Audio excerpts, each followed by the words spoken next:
मानसिक विकृति अलग अलग तरीके की होती है। सामान्य इंसान के लिए वो अकाल्पनिक है, लेकिन मानसिक रूप से विकृत लोग इसमें सुकून मानते हैं। और ऐसे मानसिक विकृत लोग हमारे बीच होते हैं, लेकिन उसे हम पहचान नहीं पाते। नमस्कार, मैं सीनियर इंस्पेक्टर सुनील केलकर आप सबका स्वागत करता हूं क्राइम पेट्रोल दस्तक के इस भाग में। मेरी पोस्टिंग जब मुंबई के मालाड पुलिस स्टेशन में थी, उस वक्त मेरे पास एक केस आया था। वो बहुत चौंका देने वाला था और सामान्य इंसान उसके बारे में सोच भी नहीं सकता।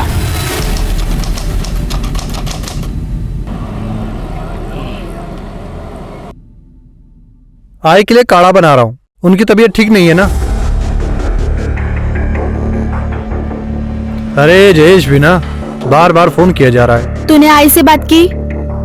हाँ, वो उनकी तबीयत ठीक नहीं है ना। जैसी तबीयत ठीक होगी ना तो बात कर लूंगा पक्का। तू कुछ नहीं समझता, इतना टाइम नहीं है हमारे पास। रहने दे, तुझसे कुछ नहीं होगा। अरे नहीं। Hello hello. अरे यार। हाँ जयेश।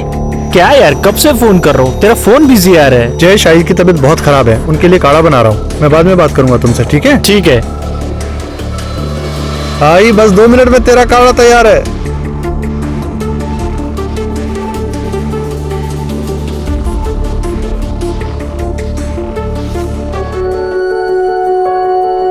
दीदी देखो, मेरी हाइट इतनी बढ़ गई। ऐसे बार बार नापने से तुम्हारी लंबाई बढ़ नहीं जाएगी। हाँ तो हम करें, तुम लाइटर चालू करो। यस। हमको ना जल्दी से बहुत बड़ा होना है। क्या करोगे बड़ा होकर? बड़ा होकर हम तुम्हारी शादी करेंगे और तुमको तुम्हारी शादी करके तुम्हारे ससुराल भेज देंगे। बहुत जल्दी है तुमको हमको भगाने की। पहले जाओ, ये बनिया गहन से सामान लेकर आओ। लिख दिए इसमें सब, जाओ जल्दी लेकर आओ, हमको काम पर भी जाना है जल्दी। पर दीदी ये क्या लिखा है कुछ? मैंने पीला अरहर की दाल है, धनिया मिर्च ज्यादा लेकर आना। तुम रहने दो, हम भी चलते तुम्हारे साथ, तुम भूल जाओगे। जाओ तुम बाहर जाओ। अच्छा सुनो, झोला लेकर जाओ, हम आते हैं कपड़ा बदल कर।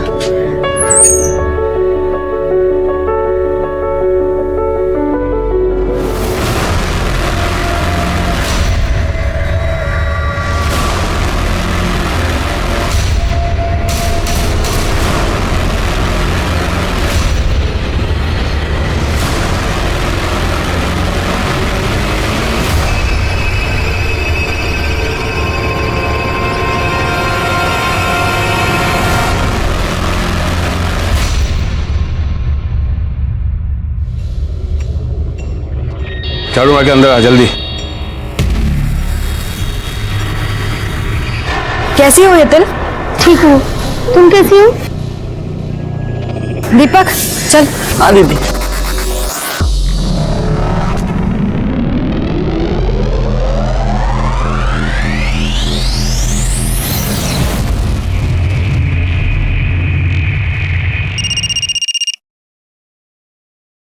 हाँ बोल। हाँ साहब, आज रात 11 बजे मालाड बैक रोड पे असलम का काम होगा। Very good.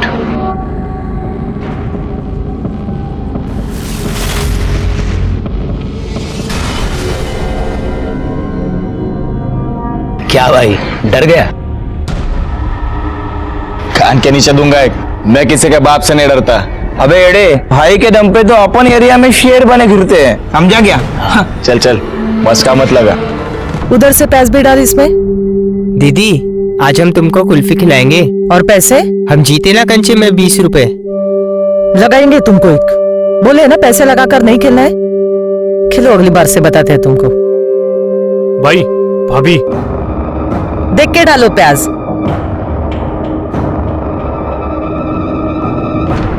भाई ये साली तुमको ना बोली ना? अबे छोड़। आप रुको भाई, मैं आता हूँ। अरे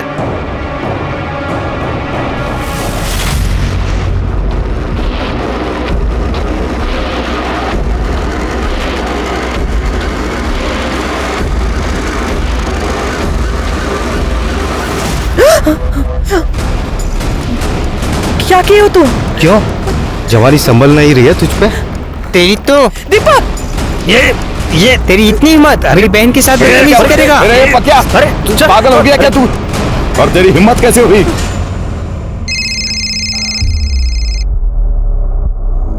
हेलो प्रभात, तुझे मना किया ना, बार बार ऐसे फोन मत किया कर। मैं तुमसे बात करने के लिए फोन नहीं कर रही हूँ, तुम आई को फोन दो। आई तुझसे बात करना नहीं चाहती है।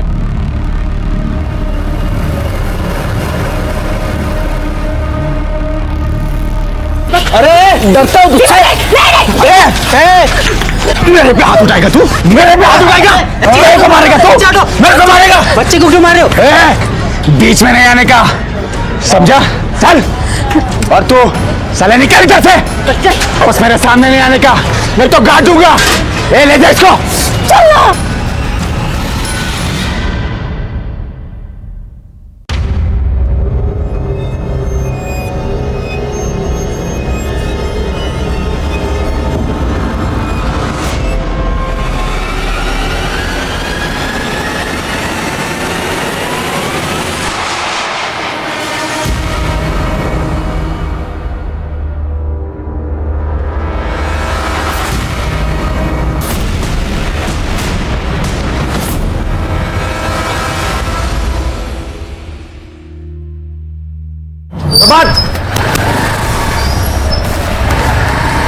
प्रभात, यार वो मनोहर भाई है ना, उसको किसी ने मार दिया। क्या? हाँ। तू रुक, मैं आता। आई, मैं आता हूं अभी। चल चल जल्दी चल।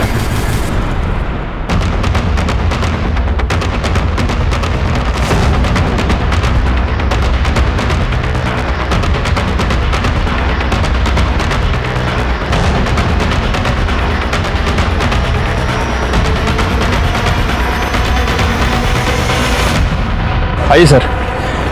सर मनोहर की बॉडी है। कौन मनोहर? सर हमारा खबरी था, कल रात असलम की ड्रग पकड़ी गई, उसी की खबर दी थी इसने। तो क्या असलम ने? कह नहीं सकते सर, वैसे सर किसी को पता नहीं था ये हमारा खबरी है, इसके खुद के आदमियों को नहीं पता था। सिरके, इसके बदन पे जिस तरीके के वार दिख रहे हैं ना, लगता है ब्लेड जैसे धारदार हथियार से इसको मारा गया है, और ब्लड भी सूखा है। इसका मतलब खून रात में हुआ होगा। पैंट क्यों खुली है इसकी? सर हो सकता है कि भागने भागने में खुल गई हो। वैसे इसके पास ये चिट्ठी भी मिली है। आदमी को अपने कर्मों की सजा जरूर मिलती है। बॉडी को सबसे पहले किसने देखा? इस लड़की ने देखा था सर। सर वो मैं दूध लेने जा रही थी, तब मैंने देखा कि ये आदमी यहाँ पे। सिरके, जिस किसी ने इसको मारा है, लगता है बहुत नफरत करता था। असलम? कह नहीं सकते सर। या कोई ऐसा आदमी जिसका इसने बहुत बुरा किया था। आसपास पता करो, किसी के साथ इसकी मचमच हुई थी क्या? किसी को कुछ पता है इसके बारे में? साहब इसका तो रोज रोज का मचमच था, सही आदमी नहीं था साहब।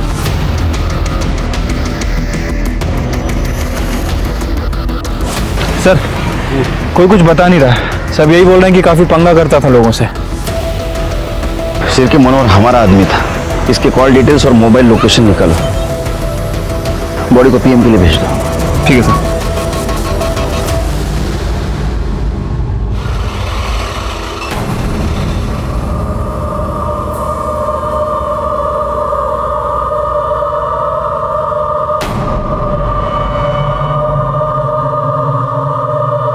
यहाँ क्या करी तू? चल चल।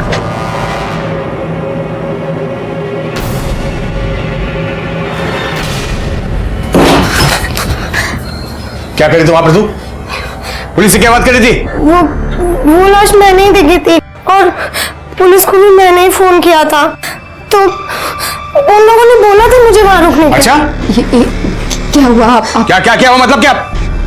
अपनी बहन से पूछ, वहां उस गुंडे का खून हुआ था और वहां खड़े होकर टाइम पास कर रही थी तेरी बहन। साला रात भर ऑटो चलाओ, 4-4 ऑटो का हिसाब किताब देखो, दिन में ये तमाशा देखना पड़ता है घर में।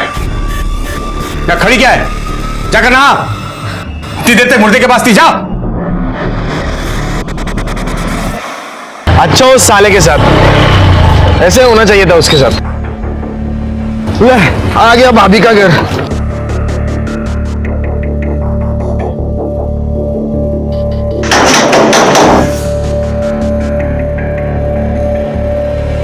मयूरी कहाँ है? कब से फोन कर रहा हूँ, उसे उठा क्यों नहीं रही है? तुम्हें पता है ना ये गर्ल्स का पीजी है, यहाँ बॉयज का ना अलाउड नहीं है, फिर क्यों आए हो यहाँ? देखो मुझे इतना बताओ, मयूरी कहाँ है? वो यहाँ नहीं है। यहाँ नहीं है?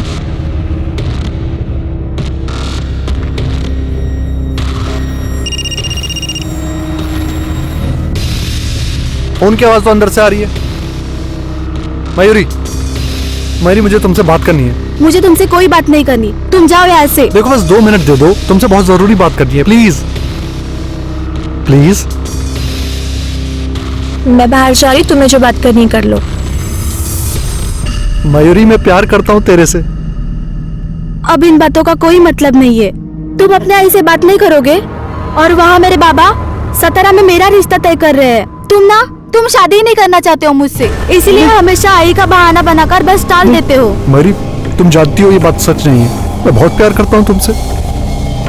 ठीक है, प्यार करते हो ना मुझसे, अपने आई से मिला दो, हम खुद उनसे बात कर लेंगे। मयूरी तुम जानती हो ना आई को लव मैरिज से कितनी नफरत है, वो बहुत चिढ़ती है इससे। तो बस मुझे थोड़ा सा टाइम दे दो, थोड़ा सा, मैं आई को सब समझा दूंगा। ठीक है, जल्दी कुछ करो, मुझे बहुत डर लग रहा है। हाँ मयूरी, मैं सब संभालूंगा, सब संभालूंगा। अच्छा सुन, रात को खाना मत बनाना, बाहर जाते खाना खाने के लिए। मस्का नहीं मार रहा हूँ, सही में बोल रहा हूँ। तुला काय करायचं ते करून घे, मी येणार नाही लग्नाला। ओके चल बाय। सर ये मनोहर की पीएम रिपोर्ट। सर उसकी मौत रात के 11 बजे से 1 बजे के बीच में हुई है। वो नशे में था जब उसका मर्डर हुआ। और सर एक शॉकिंग न्यूज भी है, मनोहर के साथ अननेचुरल तरीके से सेक्स किया गया था। क्या? हाँ सर उसकी बॉडी पे सीमेन के ट्रेसेस तो नहीं मिले हैं, हो सकता है कि प्रोटेक्शन यूज किया गया हो, लेकिन सर उसकी बॉडी पर ब्लेड जैसी किसी शार्प चीज से वार किया गया था और उसी से उसका गला भी रेता गया था, जिसकी वजह से उसकी मौत हुई है। इसका मतलब इंपल्सिव होकर ये मर्डर नहीं किया है, पूरे प्लानिंग के साथ ही मर्डर हुआ है। हो सकता है सर। वैसे सर मैंने मनोहर के कॉल डिटेल्स और लोकेशन डिटेल्स चेक की थी। सर मनोहर ऐसे 2 आदमियों के टच में था जिससे वो रेगुलर बात करता था, सुनील और पकिया। सर ये दोनों साथ ही काम करते थे, लेकिन इन दोनों को पता नहीं था कि मनोहर हमारा खबरी है। और सर जिस दिन मनोहर के साथ ये वारदात हुई, इन तीनों की लोकेशन मार्केट एरिया की थी। सुनील और पकिया को लेके सर इन दोनों का फोन बंद है, इनकी लास्ट लोकेशन चौल की है। मैंने वहां पूछताछ की, लेकिन किसी को कुछ पता नहीं है। मार्केट में जाके पता करो उस रात क्या हुआ था। ठीक है सर।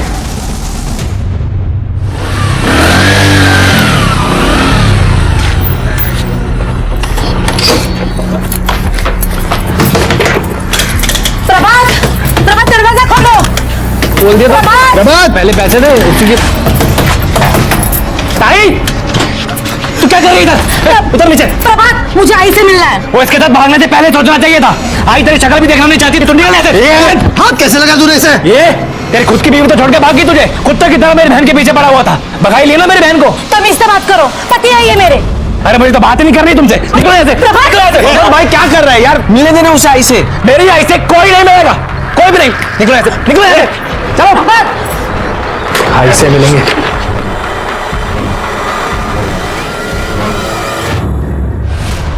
हाँ साहब, मैंने देखा था मनोहर का कुछ मशमश चल रहा था उसके लोगों के साथ में। सारे उसके बारे में कुछ नहीं बोलने का, निकल।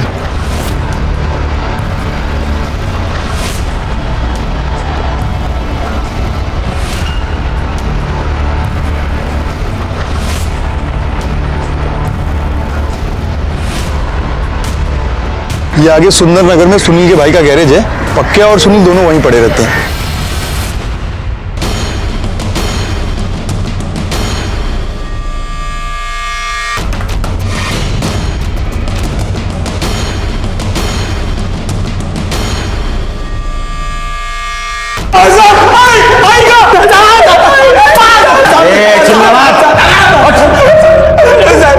तुमको क्या लगा मनोहर को मार के बच जाओगे? साहेब हमने मनोहर भाई को नहीं मारा साहब, खरं सांगतो साहेब, आम्ही का मारू मनोहर भाईला? ये पकिया के साथ उसका पंगा हुआ था ना? वो सुबह कुछ पंगा हो गया था तो भाई मुझसे नाराज हो रहे थे। मैं गया था मनाने उन्हें। भाई जो हुआ सब खत्म करो ना। पक्या तू जानता है मैं गौरी को कितना पसंद करता हूँ। आज तूने उसकी कुर्ती फाड़ के सही नहीं किया। भाई मैं तेरे को कब से सॉरी सॉरी सॉरी बोलने लाया और तू है कि 2 टके की लड़की के पीछे मुझसे नाराज हो रहा है। सारे उसके बारे में कुछ नहीं बोलने का, निकल मेरे सामने से, निकल जाएगा नहीं। अरे भाई बोतल नहीं, ए पक्या पक्या तू जा, मैं पियो तुम, मैं पियो। साहब हमने तो बस मजाक मस्ती किया था, हमें क्या पता भड़क जाएगा। हाँ साहब, बाद में हमने उनसे मना भी लिया था। हाँ, और उसके बाद हम अपने अपने घर चले गए, और बाद में पता नहीं किसने उनको। गौरी का क्या चक्कर? साहब वो भाई की आइटम थी। वो पसंद करते थे भाई उसे। लड़की का वो एक दिन भाई को मना कर दिया उसने, तो मैं उस दिन सुबह मेरी बहन की बदतमीजी करेगा क्या? अरे ठंडी हो गया क्या तू? और तेरी हिम्मत कैसे हुई? भाई मैं वो आपके लिए। तुझको क्या लगता है, मुझे नहीं पता क्या कि तू मेरी बहन के पीछे कुत्ते की तरह जीव लटका फिरता है? औकात में। क्यों डरता होगा तुझसे? अरे डरता हो तुझसे? साहब खरंच भाई उनको लाइक करते थे। क्या ऐसा तो नहीं? मनोहर के साथ तेरा पंगा हुआ था इसलिए तूने उसको मार दिया? नहीं वो पेपर कटर लेके घूमता था ना? नहीं घूमता है ना तू? हाँ? पेपर कटर लेके घूमता है ना तू?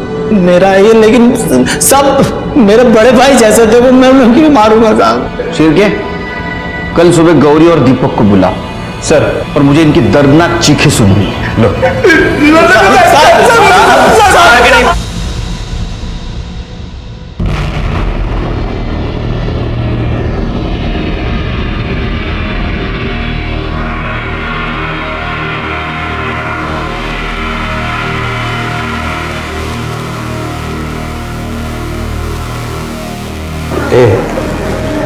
मेरे लिए नींबू पानी बना के देना, और सुन चीनी 2 चम्मच डालना। क्या है ना कि मुझे ज्यादा मिठास पसंद है।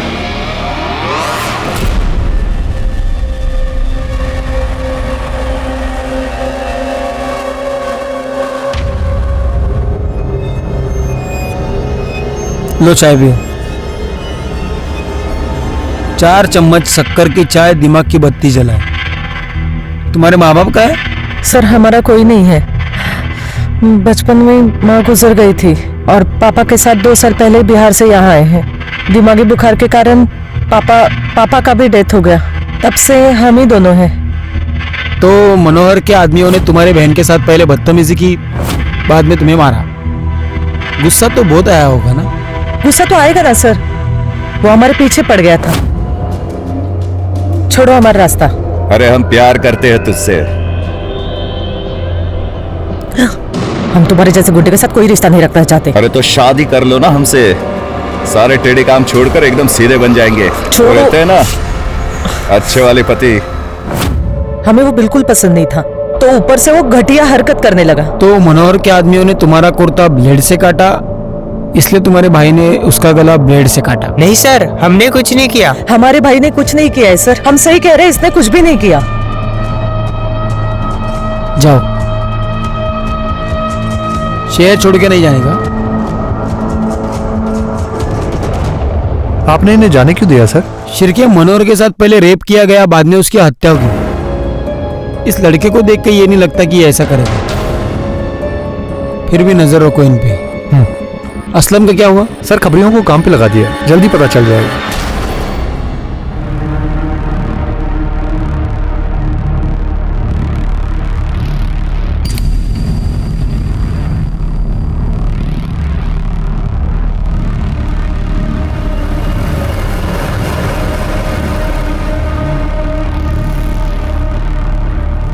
सुन, से तू नहीं मारा है ना? नहीं दीदी, सच बोल। कहाँ मेरे सर की कसम। सर असलम की टिप मिली है, मीरा रोड में देखा गया है। अपने आदमियों को भेजो, उठाओ उसको। सर एक औरत आपसे मिलने की जिद कर रही है, बोलो। साहब, मेरा भाई मुझे मेरी आई से मिलने नहीं दे रहा। ये फैमिली मैटर है, इसमें पुलिस क्या कर सकती है? नहीं साहब, कुछ तो गड़बड़ है। आजकल वो घर के खिड़की दरवाजे भी नहीं खोलता। भगवान में तो उसकी बिल्कुल भी श्रद्धा नहीं थी, पर आजकल घर के अंदर जब भी देखो पूजा पाठ करता रहता है। घर के अंदर से बस अगरबत्ती और धूप की महक आती रहती है। कब से चल रहा है? साहब, मैं 1 साल पहले घर से भाग के आलोक से शादी कर ली थी, तब से मैंने मेरे आई को नहीं देखा। जा जरा, बगा क्या भान करे। Yes sir. मुझे आई से मिलना है। मैंने मना किया ना, एक बारी में बात समझ नहीं आती। आई तो उससे मिलना नहीं चाहती है ताई। ये शाने ज्यादा शांतपति नहीं, इसे अंदर जाने दे। अंदर हो क्या रहा है देखना है, मैं चल बाजू लो। नहीं साहब नहीं, मैं किसको अंदर नहीं जाने दूंगा। मैं मुझे अंदर जाना है। तुम हटो हटो प्रभात। ताई मेरे मना किया ना। साले तेरी इतनी हिम्मत, बात कैसे लगा तूने उसे? क्या हो क्या रहा है? हाँ? अंदर क्या छुपा क्या रहा है तू अंदर?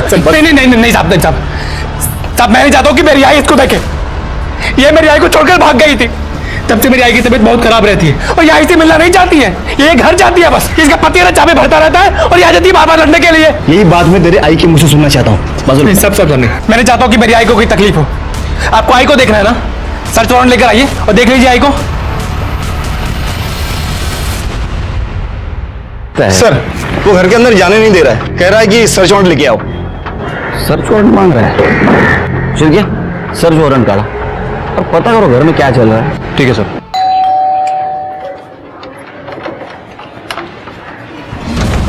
सर्च वारंट चाहिए था ना तुझे, ये ले।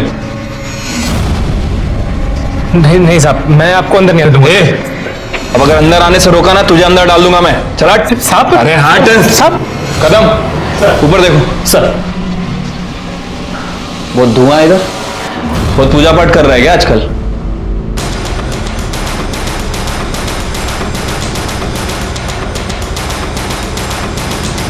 सर, इसकी आई कहीं नहीं है। आई कहाँ है तेरी?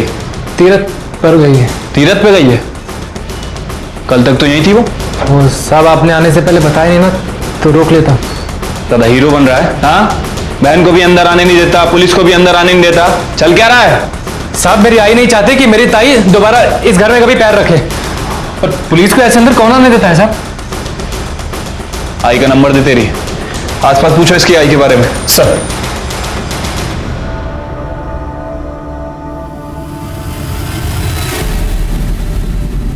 उसकी आई से बहुत दिनों से मिली तो नहीं हूँ, लेकिन उनका बेटा आता है कभी चाय पत्ती लेने तो कभी चीनी लेने। जब से उनकी बेटी भाग गई है ना, तब से उनकी तबीयत ही ठीक नहीं रहती है, इसलिए वो घर से बाहर नहीं निकलती। सर प्रभात के घर में तो कुछ मिला नहीं है, और प्रभात का कहना है कि उसकी माँ तीरथ गई है। उसकी माँ के नंबर पर मैंने ट्राई किया, लेकिन उसका फोन बंद आ रहा है। एक काम करो, उसके आई के नंबर से उन्हें ट्रेस करने की कोशिश करो। ठीक है सर। हाँ बोल, पक्की खबर है? कहाँ जा रही है तू? हाँ, उस दिन तो बड़े मजे से देख ली थी। उस दिन तो मैं गलती से। गलती थी कुछ नहीं, देख चल अब यही खड़े रहे और देख। बस कीजिए, ये कैसी बातें कर रही, अब शर्म आनी चाहिए। चुप कर, एक शब्द भी बोला ना तो मैं सबको बता दूंगा कि तेरी बहन कितनी कैरेक्टरलेस लड़की है। अपनी बहन और जीजाजी को साथ में सोते हुए देखती है, यही चाहती है तू? नहीं ना? चुप, एक काम कर, सुन इधर चल, कपड़े निकाल।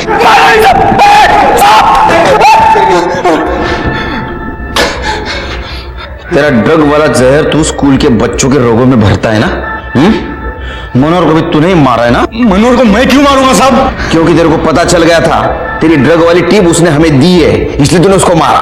नहीं साहब, अभी तक मुझे पता नहीं था, लेकिन अभी आपने मुझे बताया कि उसने मेरी टिप दी है, तो अल्लाह कसम अगर आज वो जिंदा होता ना तो मैं उसे मार देता। चिरके, इसको तब तक मारो जब तक ये सच न बोले। नहीं साहब, नहीं साहब, नहीं साहब। मनोहर हमारा आदमी था और उसका बहुत भयानक तरीके से खून किया गया था और बहुत विकृत तरीके से उसके ऊपर बलात्कार किया गया था, लेकिन इस केस में हमें लीड नहीं मिल रही थी। मनोहर को क्यों मारा था? वो हमारा आदमी था इसलिए या कोई और वजह थी?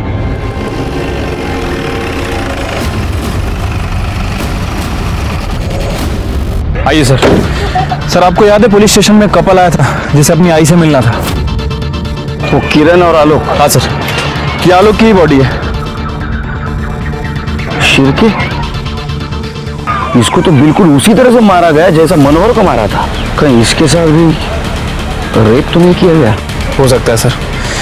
वैसे सर इसके पास भी हमें सेम नोट मिला है। आदमी को अपने कर्मों की सजा मिलती है। सिर्फ मनोहर को मारने वाला और इसको मारने वाला सेम हो सकता है। हो सकता है सर। वैसे सर ये इस चौल में नहीं रहता था, ये चारकोप की चौल में रहता था। ये चौल में तो इसका साला प्रभात रहता है। क्या ऐसा तो नहीं ये आलोक प्रभात को मिलने आया था?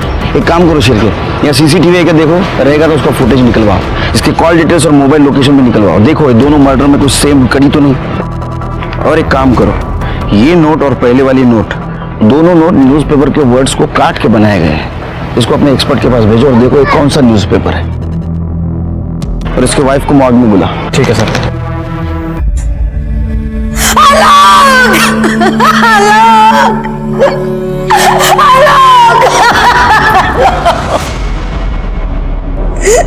प्रभात ने किया ये सब, उसी ने मारा है मेरे पति को। वो नफरत करता था आलोक से। क्या आलोक उस चाल में प्रभात से मिलने गया था? वो सब मुझे नहीं पता, लेकिन उसी ने मारा है।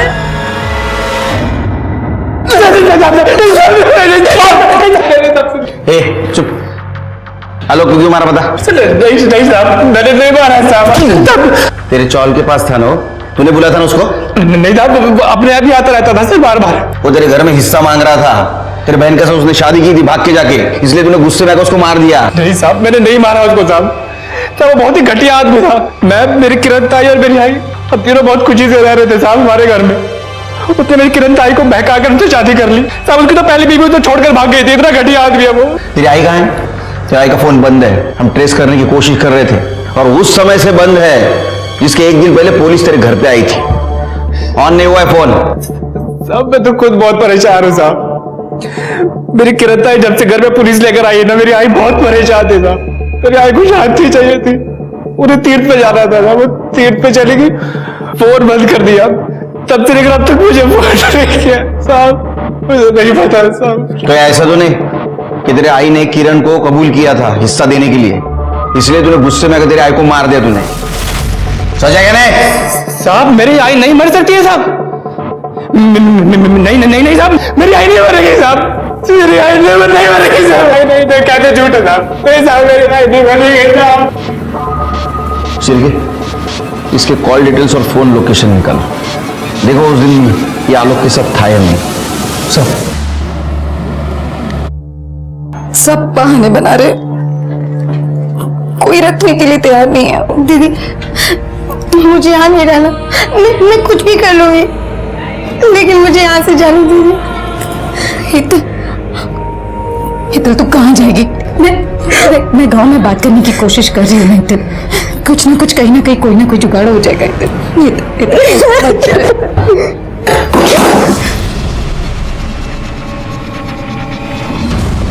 क्या बात है, दोनों बहनों को बड़ा प्यार आ रहा है एक दूसरे पर।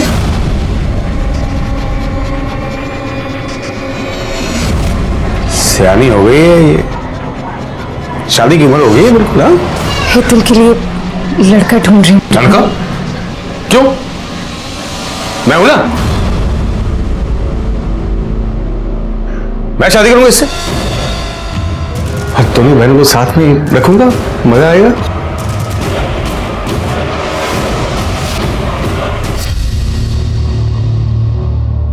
तुम दोनों जाओ, मुझे थोड़ा आराम करना है, बाद में मिलता हूँ। घर छोड़ देना।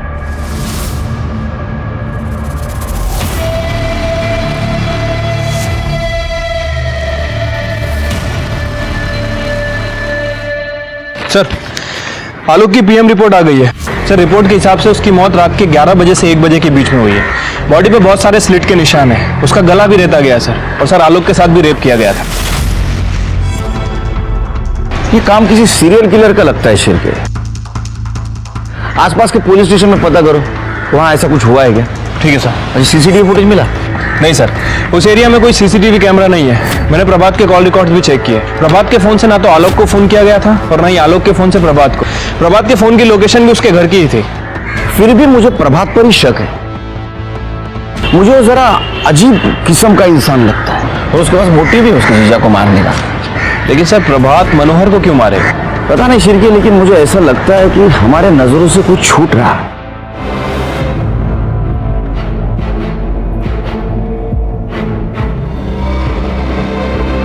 दीदी तू भी चलना मेरे साथ।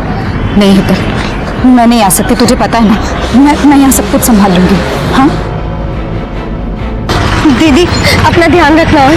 हाँ हितल, तू भी जा।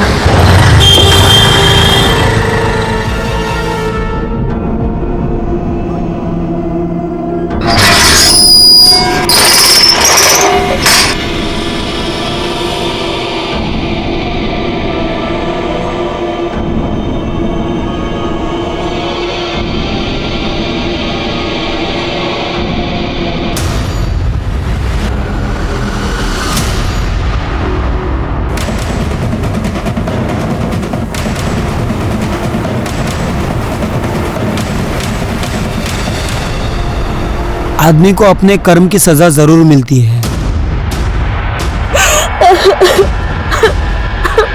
शिरके, ये खून भी उसी ने किया।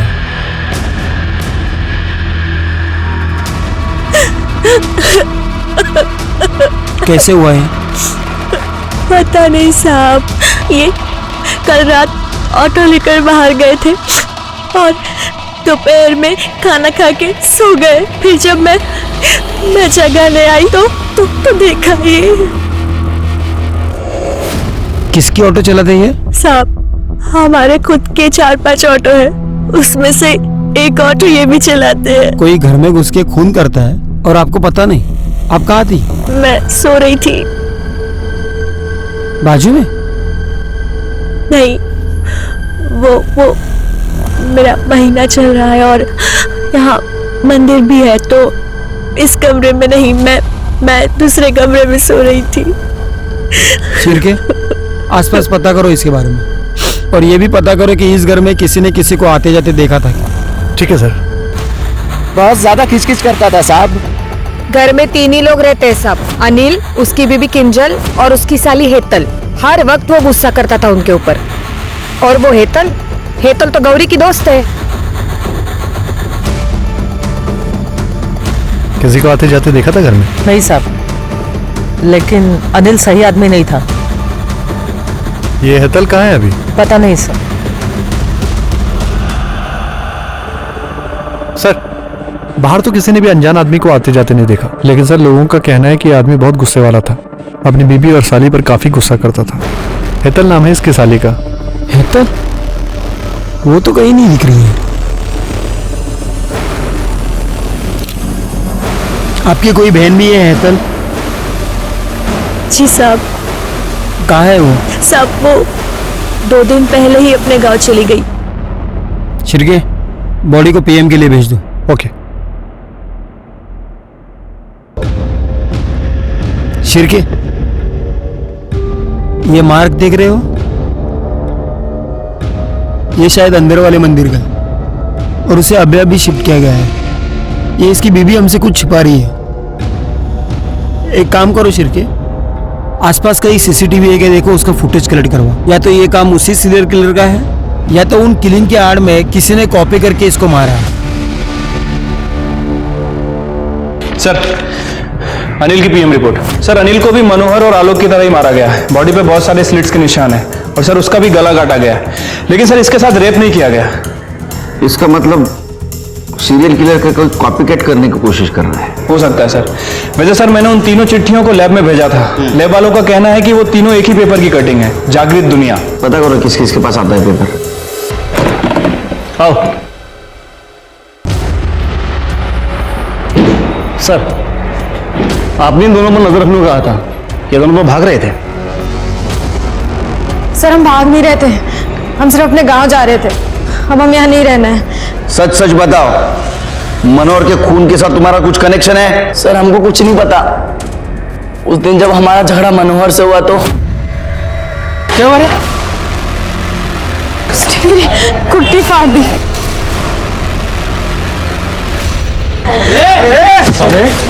तू मेरे पे हाथ उठाएगा? मेरे पे हाथ उठाएगा तो? मेरे पे हाथ उठाएगा तो? अपनी औकात में रहने का समझा? निकल यहाँ से! आइंदा मेरे सामने नहीं आने का, नहीं तो जिंदा कर दूंगा। अरे प्रभात का क्या चक्कर है? उसके माँ का कुछ पता चला? सर अभी तक छानबीन चल रही है, जल्दी पता चल जाएगा।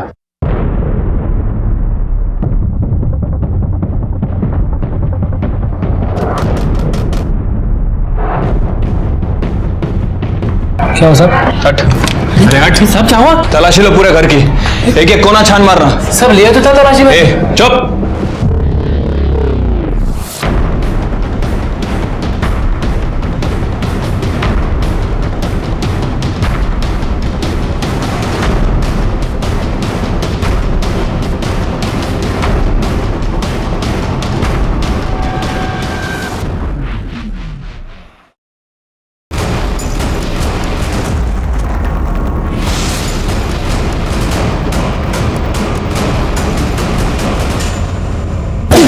सब बता क्यों मारा अपनी माँ को? ताकि बहन को प्रॉपर्टी में हिस्सा ना देना पड़े, और इसीलिए शायद तूने तेरे जीजाजी को मार दिया ना? आई शपथ साहब, मैंने किसी को नहीं मारा है साहब, मैंने किसी को नहीं मारा है साहब। आई चाय देना एक कप। किरण ताई के जाने के बाद आई की तबीयत बहुत खराब रहने लगी थी साहब। आई को दिल का दौरा पड़ा साहब। नौटंकी मत कर, नौटंकी मत कर। अगर तेरे आई को दिल का दौरा पड़ता तो पूरे चौल को इकट्ठा कर लेता। तूने उसको मारा इसलिए किसी को बताया नहीं? नहीं साहब, नहीं नहीं नहीं, मैं अगर किसी को बताता ना तो वो लोग मुझे मेरी आई से दूर कर देते। मैं अपनी आई को बहुत प्यार करता हूँ साहब, इसलिए मैंने आई का सर अपने पास रख लिया और आई का बाकी शरीर ना चाली के पीछे दफना दिया साहब। अब मेरे को मेरी आई चाहिए साहब, मेरे को मेरी आई दे दो साहब, मेरी आई मेरे को दे दो साहब, साहब साहब मेरी आई साहब। हमें पूरा यकीन था कि ये काम प्रभात का ही है, क्योंकि जो इंसान अपने मरे हुए माँ का कटा हुआ सर घर में रख सकता है वो किसी को भी मार सकता है। लेकिन प्रभात कुछ बोलने के लिए तैयार नहीं था। लेकिन हमें यकीन था कि प्रभात की माँ मनोहर और आलोक, इसको प्रभात ने ही मारा है। लेकिन अनिल को किसने मारा? उसी सीरियल किलर ने, या मारा किसी और ने? तरीका था सीरियल किलर जैसा, ताकि उस सीरियल किलर पे शक जाए। सब मेरी बात तो सुनो साहब, मेरा दोस्त बहुत अच्छा है साहब, वो किसी को नहीं मार सकता साहब। चुप, पुलिस के डंडे खाएगा ना सब सच बताएगा। सब सुनिए तो मेरी बात। चल निकल, बोला तेरे को, निकाल।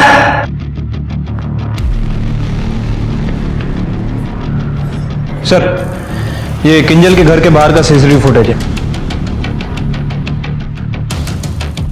सर, किंजल ने हमें बताया था कि हेतल 2 दिन पहले गांव गई थी, लेकिन ये फुटेज देखिए सर, किंजल 2 दिन पहले नहीं बल्कि उसी दिन दोपहर में गांव गई थी, और ठीक उसी समय के आसपास अनिल का मर्डर भी हुआ था। किंजल को ले दिया। ठीक है सर। साहब, मेरा पति बहुत गलत आदमी था। मैं तो बस हेतल को किसी अच्छी जगह रखना चाहती थी, अपने पति से बचाकर। तो उससे बचा नहीं पाई, इसलिए दोनों ने उसको मार दिया। नहीं साहब, ऐसा नहीं है। वो हमारी चाली में जयेश नाम का लड़का है। मैं चाहती थी कि जयेश और हेतल की शादी हो जाए। जयेश भी अनाथ है, इसलिए मैंने। लेकिन भाभी, मैं शादी नहीं कर सकता। जयेश हेतल बहुत अच्छी लड़की है। भाभी, तू समझ क्यों नहीं रही है? कैसे बताऊं मैं तुम्हें? भाभी, मुझे लड़कियों में इंटरेस्ट नहीं है। मुझे लड़के अच्छे लगते हैं।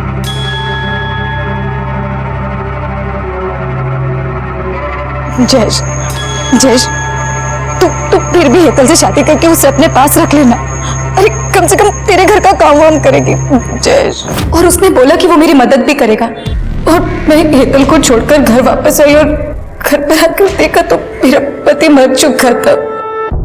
उसे किसी ने मार दिया था साहब। आपने आपके पति के इस गलत हरकतों के बारे में और किसी को बताया था? किसी को भी नहीं, बस जयेश को।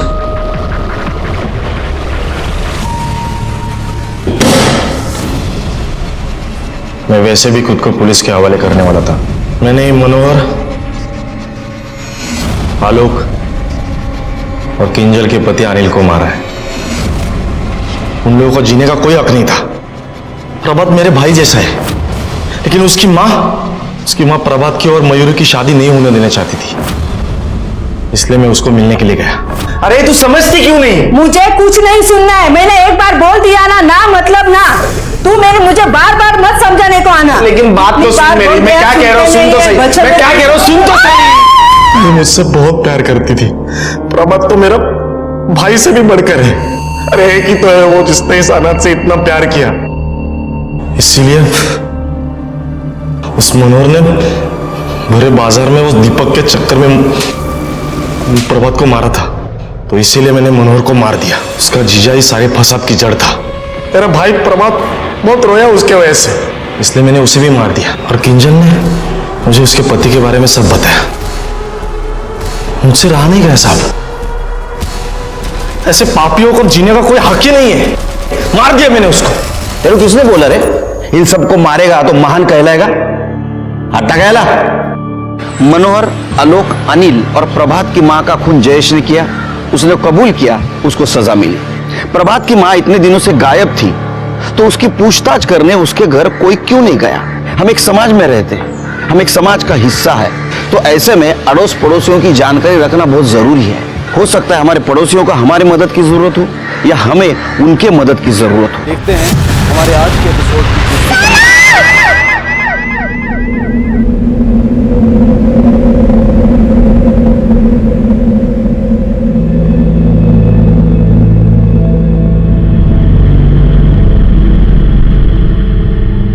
वक्त के साथ हर घाव बढ़ जाता है, लेकिन सोनम हमारे लिए बात कभी सही साबित नहीं होगी। वो घाव पहले भी नहीं भर पाया, न आज भर पाएगा।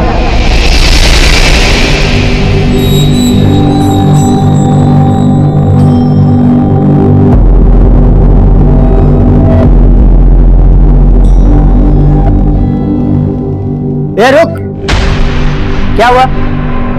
ऐसे अंदर आके बाहर क्यों जा रहा है?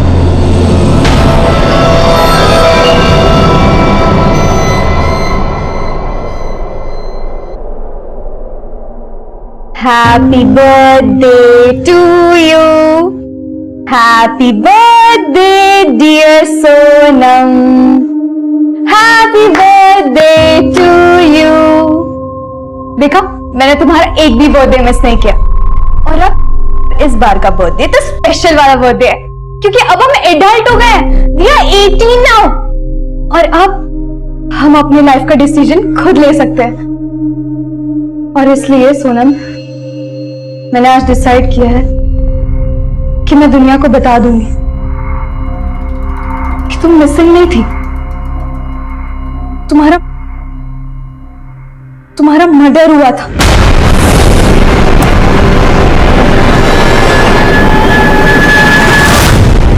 कौन है लड़की और किस सोनम की बात कर रही है जिसके मर्डर होने की बात बोल रही है? सर मैं ना तो इस लड़की को जानता हूँ ना ही किसी सोनम को।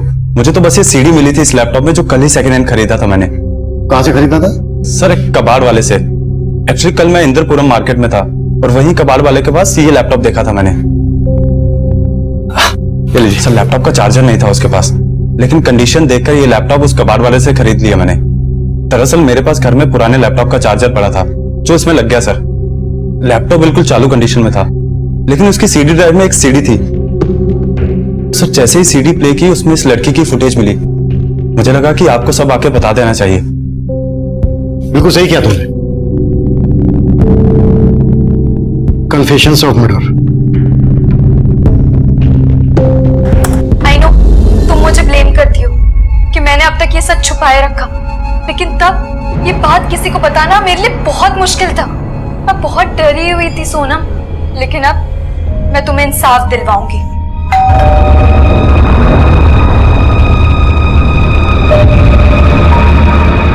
सॉरी सोनम, मुझे भी जाना पड़ेगा।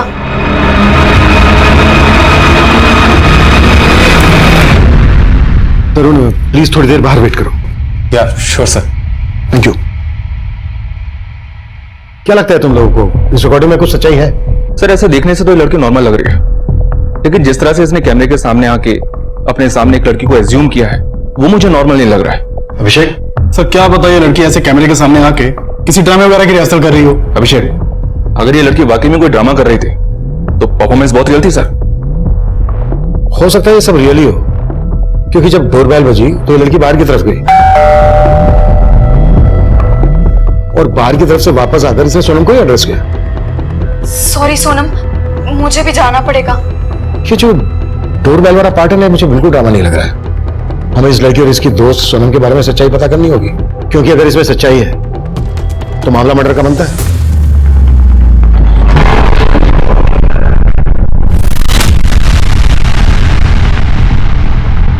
नमस्कार, मैं senior inspector Abhimanyu Jindal, crime petrol Dastak में आप सभी का स्वागत करता हूं।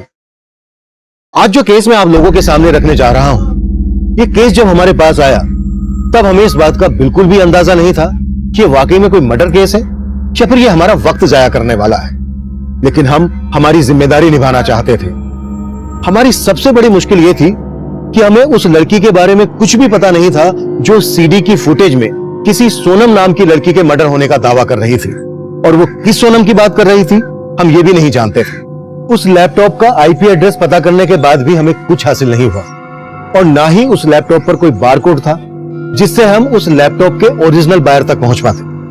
अब हमें एक लंबा रास्ता अपनाना था। एक तरफ हम के डेटाबेस से उन सभी सोनम का डेटा निकाल रहे थे जो अब तक गायब थी और दूसरी तरफ हम उस कबाड़ वाले की दुकान पर पहुंचे जहां से वो सेकंड हैंड लैपटॉप खरीदा गया था। सर यही वो दुकान है जहां से मैंने लैपटॉप खरीदा था।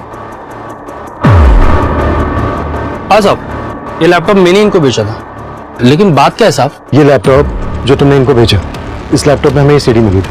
किसकी है ये? सीडी? सीडी के बारे में तो कुछ नहीं जानता साहब, लेकिन ये लैपटॉप मैंने कबाड़ में खरीदा था। किससे खरीदा था? साहब मेरे आसपास के मोहल्ले में बहुत सारे कबाड़ वाले, वो घर घर जाके कबाड़ खरीदते और वही माल मुझे बेचते हैं।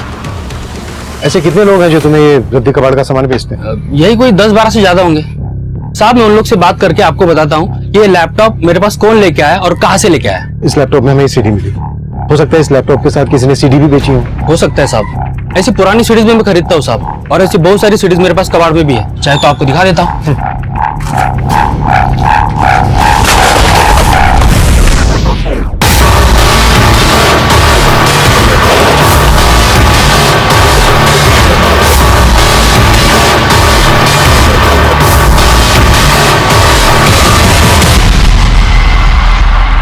सर ये तो बिल्कुल ऐसी सीडी है।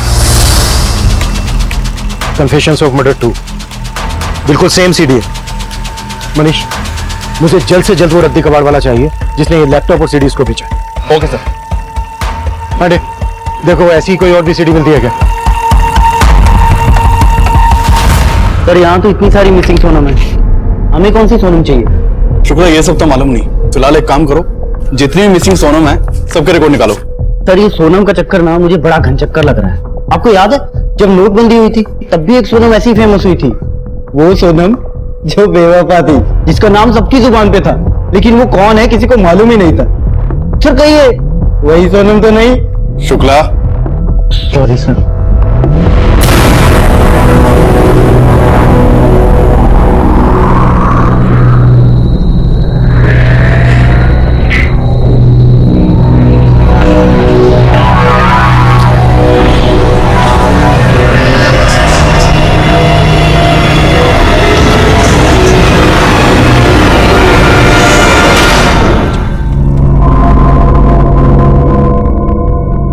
ये सिक्का याद है सोनम? 10 साल पहले इसी 5 रुपए की शर्त लगाई थी मैंने तुमसे, और तुमसे हार जाने के बाद भी मैंने तुम्हें ये सिक्का वापस नहीं दिया, और फिर तुम्हें कभी मौका ही नहीं मिला ये देने का। 10 साल हो गए उस हादसे को। वो दिन याद आते मन कांप उठता है मेरा। शुक्ला एक काम करो, सभी सोनम को स्टेट वाइज डिवाइड करो, सर को बताने में इजी होगा। Okay sir. जैन सर, के डाटाबेस से सोनम नाम से दर्ज हुए 50 से ज्यादा मिसिंग कंप्लेंट का पता लगा लिया मैंने। अभिषेक फिलहाल तुम उन सभी केसेस को जीरो डाउन करो जो 10 साल पहले हुए थे, और उन सभी स्टेट्स को फोकस करो जहां पर हिंदी बोली जाती है।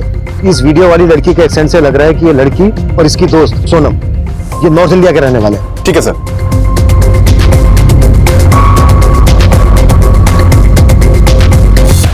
मैं अभी तक नहीं उभर पाई उस हादसे से, पर जब तुम थी वो भी क्या दिन थे। हम घंटों घंटों खेलते रहते थे। रेडी? हाँ ठीक है। 1 2 3।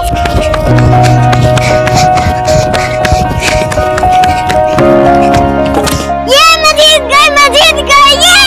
यार सोनम तो हमेशा मुझसे जीत जाती है, तुझे तो हार नहीं था, तू मुझसे कभी नहीं जीत सकती। अच्छा मेरे 5 रुपए निकाल। मेरे पास सिर्फ यही 5 रुपए है। ऐसा करती हूँ मैं तुझे कल दे देती हूँ। अच्छा ठीक है, चल अब चल। और मैं हमेशा तुम्हें टालती रहती थी। मैंने सोचा था अगली बार जीत जाऊंगी तो हिसाब बराबर हो जाएगा, पर हमारा हिसाब आज तक बराबर नहीं हो पाया। और मुझे पता है तुम बेस्ट हो, तुम्हारे जैसे हमारे गांव में कोई नहीं था। गांव? और इसी बात से मैं तुमसे जेलस फील होती थी, पर मैंने कभी तुम्हें नोटिस नहीं होने दिया। लेकिन अब तुम्हें खोने के बाद मुझे अपने आप पे बहुत गुस्सा आता है। मैं अपने आप को कोसती थी। मैं ऐसे कैसे सोच सकती थी तुम्हारे बारे में। लेकिन अब मैं सब कन्फेस करूंगी।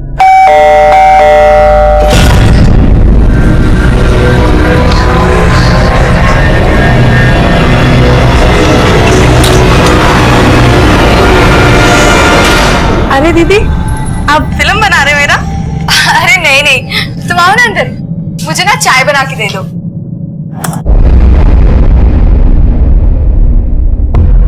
इन मिसिंग सोनम में से जितनी भी सोनम गांव की रहने वाली है उनको जीरो डाउन करो।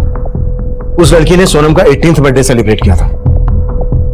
आज से 10 साल पहले सोनम की उम्र 8 साल की रही होगी। 8 साल की सोनम गांव के रहने वाली है। मैं चेक करता हूं सर। मनीष सर, उस लड़की ने अपनी पहली सीडी में बोला है कि सोनम का मर्डर हुआ था, और दूसरी सीडी में जो उसने बोला है वो बात हमें सोचने पर मजबूर करती है। कब? मैं तुमसे जेलस फील होती थी, पर मैंने कभी तुम्हें नोटिस नहीं होने दिया। लेकिन अब मैं सब कन्फेस करूंगी। सीडी पर लिखा है कन्फेशन ऑफ मर्डर, और यहां पर यह लड़की खुद कन्फेस करने की बात कर रही है।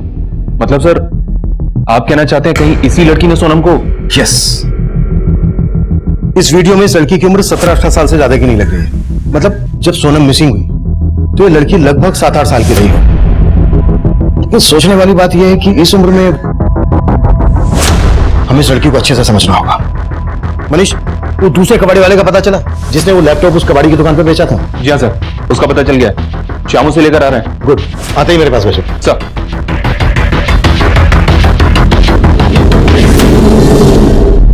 साहब, मैं अलग अलग कॉलोनी में जाके घर घर जाके कबाड़ खरीदता हूँ साहब। वो सब मालूम है हमें। ये लैपटॉप किससे खरीदा था वो बोल।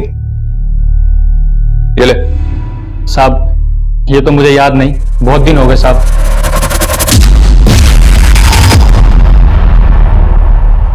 इस लड़की से खरीदा था? साहब उसका चेहरा तो याद नहीं,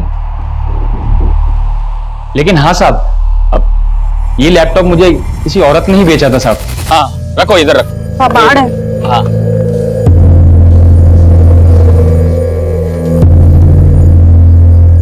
इन सबका 100 रुपए होगा। क्या भैया 100 रुपए? लैपटॉप है, लैपटॉप देखो बहुत महंगा आता है। चलाना आता है तुमको? नहीं, लेकिन महंगा आता है। अरे ये वैसे ही भंगार में ही जाएगा, 200 रुपए से ज्यादा नहीं। बताओ बेचना है? ठीक है। कौन औरत थी वो? साहब ये तो मैं नहीं जानता, लेकिन साहब मैं उस टाइम गणेश नगर में था, हो सकता है वो आसपास वहीं रहती होगी। सुन, ये औरत थी वो? हाँ साहब यही तो है, इन्होंने मुझे लैपटॉप बेचा था। गणेश नगर में इस औरत ने जहां पर तुझे लैपटॉप बेचा था वो जगह दिखा हमें। शुक्ला। मैगम सर, की डाटाबेस से एक 8 साल की सोनम त्रिपाठी की मिसिंग रिपोर्ट मिली है, जो गोमती नगर के बुधवा गांव के रहने वाली है, और ये 10 साल पहले से मिसिंग है। सर ये केस अभी तक बैकलॉग में है। बुधवा गांव, गोमती नगर। इस कबाड़ वाले ने गणेश नगर में जहां से लैपटॉप खरीदा था वहां से गोमती नगर लगभग 65-70 किलोमीटर दूर होगा। हाँ सर, इसीलिए लग रहा है कि हमें जो सोनम चाहिए वो यही सोनम त्रिपाठी हो सकती है। मनीष, गोमती नगर थाने से इस सोनम त्रिपाठी की डिटेल्स निकालो। सर।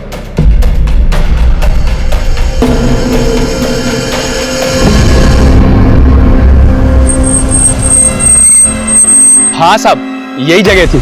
अब मैं इधर से आ रहा था और वो औरत पीछे से ही आई थी, और यहीं पे मैंने लैपटॉप खरीदा था साहब। अब मुझे लगता है साहब आसपास ही रहती होगी। सर सोनम त्रिपाठी जयचंद और शालिनी त्रिपाठी की बेटी थी। सोनम के मिसिंग होने के बाद उसके बारे में कोई लीड नहीं मिली थी, लेकिन सोनम के मिसिंग होने के 6 महीने के बाद उसके पेरेंट्स ने सुसाइड कर लिया था। क्या? जी हाँ सर, उन लोगों ने जहर खा के सुसाइड किया था, और सबसे पहले उनके एक पड़ोसी ने उनको घर में मरा हुआ देखा था। उसके बाद वहां की लोकल पुलिस जब मौका वारदात पे पहुंची तो घर में उनको जूसेस के 2 ग्लासेस मिले। ग्लासेस पर पॉइजन के ट्रेसेस मिले थे, और पोस्टमार्टम रिपोर्ट से साबित हो गया था कि उन लोगों ने जहर खा के सुसाइड किया है, और इसी वजह से केस क्लोज हो गया। उस वीडियो वाली लड़की की कोई इंफॉर्मेशन? सर जो ऑफिसर उस केस को इन्वेस्टिगेट कर रहा था उसका तो ट्रांसफर हो चुका है, इसलिए कहना मुश्किल है कि उस केस की इन्वेस्टिगेशन के दौरान ये वीडियो वाली लड़की सामने आई होगी या नहीं। ये वीडियो वाली लड़की सोनम की दोस्त थी, तो उसके आस पड़ोस या स्कूल में पढ़ने वाली भी हो सकती है। उस लड़की ने वीडियो में कहा है कि सोनम मिसिंग नहीं हुई थी बल्कि उसकी हत्या हुई थी। और इधर सोनम के मिसिंग होने के बाद उसके पेरेंट्स ने सुसाइड कर लिया था। इन केसेस को अच्छे से समझना होगा। सोनम त्रिपाठी के अड़ोस पड़ोस में पता करो। हाँ श्याम। सर उस औरत का पता चल गया है जिसने उस कबाड़ी वाले को लैपटॉप बेचा था। गुड, थाने बुला लो उसको। साहब ये तो जागृति मैडम है, मैं इनके यहाँ काम करती थी। और जागृति का ये लैपटॉप जो तुमने उस कबाड़ वाले को बेचा था? हाँ साहब, लेकिन ये लैपटॉप मुझे जागृति मैडम के मकान मालिक ने दिया था। जागृति का मकान मालिक? तो जागृति कहाँ है? मालूम नहीं साहब अभी वो कहाँ है, लेकिन पहले वो पारिजात कॉलोनी में किराए पे रहती थी। जागृति का मकान मालिक कौन?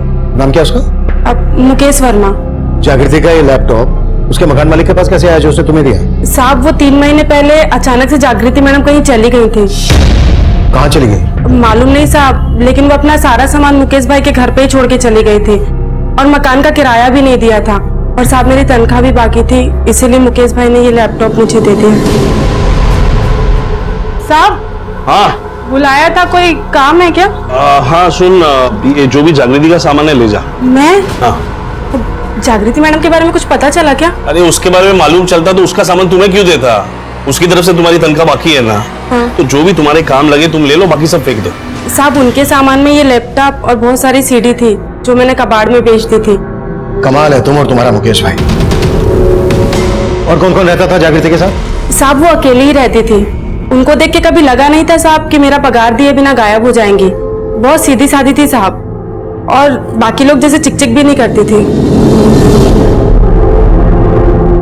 दीदी चाय। और वो दीदी आपको सब्जी लाने के लिए बोले थे ना, तो अगर आप नहीं ला सकते तो मुझे बोल देते। पैसे दे दोगे तो मैं ले आऊंगी। मैं पैसे देती हूँ। पर दीदी अभी पैसे दोगे सब्जी लाने जाऊंगी तो देर हो जाएगी ना। अब मैं खिचड़ी बना दूं? ठीक है, तुझे जो आसान लगे वो बना ले, पेट ही तो भरना है। साहब कोई तो दुख था उनको, हमेशा ना गुमसुम सी रहती थी, पता नहीं अचानक से कहाँ चली गई। जागृति का मोबाइल नंबर तो होगा तुम्हारे पास? नहीं साहब, उन्होंने कभी अपना मोबाइल नंबर नहीं दिया। जागृति के उस मकान का मैं एड्रेस दो जहां पर वो किराए पर रहती थी। और जागृति का मकान मालिक कहाँ रहता है?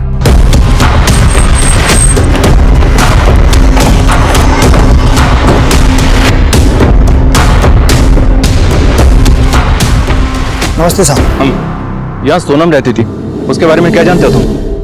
सोनम अपने माँ बाप की इकलौती बेटी थी और अचानक उसके खो जाने से उसके माँ बाप ये सदमा शायद बर्दाश्त नहीं कर सके और इसीलिए उन्होंने शायद आत्महत्या कर ली। कि सोनम के परिवार में और कौन कौन था? सोनम के पापा के बड़े भाई हैं। सोनम के माँ बाप को देखने के बाद सबसे पहले मैंने उनको ही फोन किया था। हेलो। क्या? फिर कुछ समय पहले सोनम के ताऊ ने ये मकान बेच दिया था। अच्छा ये जागृति है, सोनम की बचपन की दोस्त, इसे पहचानते हो तुम?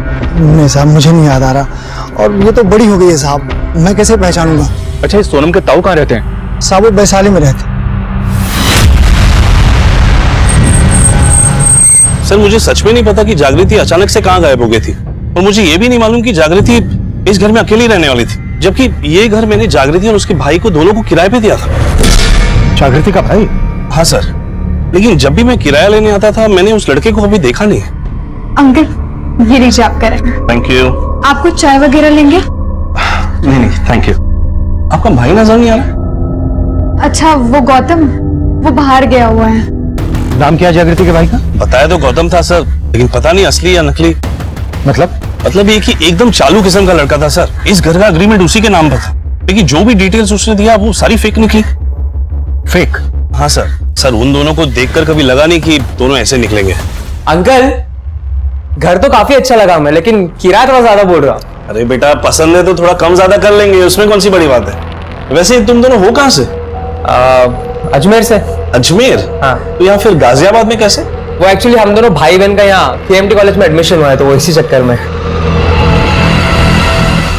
इतना सब था तो आपने पुलिस को इन्फॉर्म क्यों नहीं किया? सर मैं इस घर के किराए से अपनी होम लोन की EMI भरता हूँ, मुझे लगा कि मैं आपको ये सब बता दूंगा तो कहीं चक्कर लंबा ना हो जाए। सर लेकिन मैंने 2 महीना इंतजार किया था। कब से गायब है दोनों बहन भाई? सर 3 महीने पहले जब मैं यहाँ पे किराया लेने आया था तो यहाँ पे ताला लगा हुआ था। जागृति का नंबर था नहीं, तो उसके भाई गौतम को फोन किया मैंने। नमस्ते अंकल। बेटा आज किराया देना था। हाँ तो मेरी बहन घर पे होगी ना, उनसे ले लीजिए। मैं घर के बाहर खड़ा हूँ, यहाँ पर ताला लगा हुआ है। क्या? अंकल मैं आपको 2 मिनट में कॉल बैक करता हूँ, ठीक है? फिर उसने मेरा फोन उठाना भी बंद कर दिया सर, और कुछ दिन बाद उसका फोन बंद आने लगा। फिर मैंने अपने अजमेर के एक रिश्तेदार को उनका अजमेर का एड्रेस दिया, बोला जाकर पता करो, लेकिन सर एड्रेस ही गलत था। मैं क्या करता सर, इसलिए मैंने उनका सारा सामान निकाल दिया और घर किराए पर दे दिया। गौतम का नंबर दीजिए। जी सर, और हमें घर पे चेक करना है। आई सर, मैं किराएदार को बोल देता हूँ, प्लीज।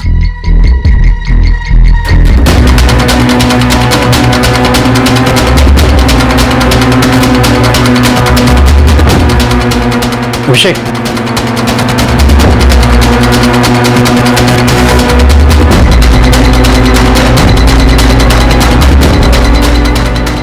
घर भी वही है जो वीडियो में है, और ये सारा सामान भी वही है। ये सारा फर्नीचर आप ही का है? हाँ सर, ये सारा फर्नीचर मेरा ही है। सर, जब हम यहाँ पर रहने आए थे तो इस कबाड़ के अंदर कुछ सामान था जो हमारे कुछ काम का नहीं है, तो हमने वो सामान एक बॉक्स में रख के इस पलंग के नीचे रख दिया है।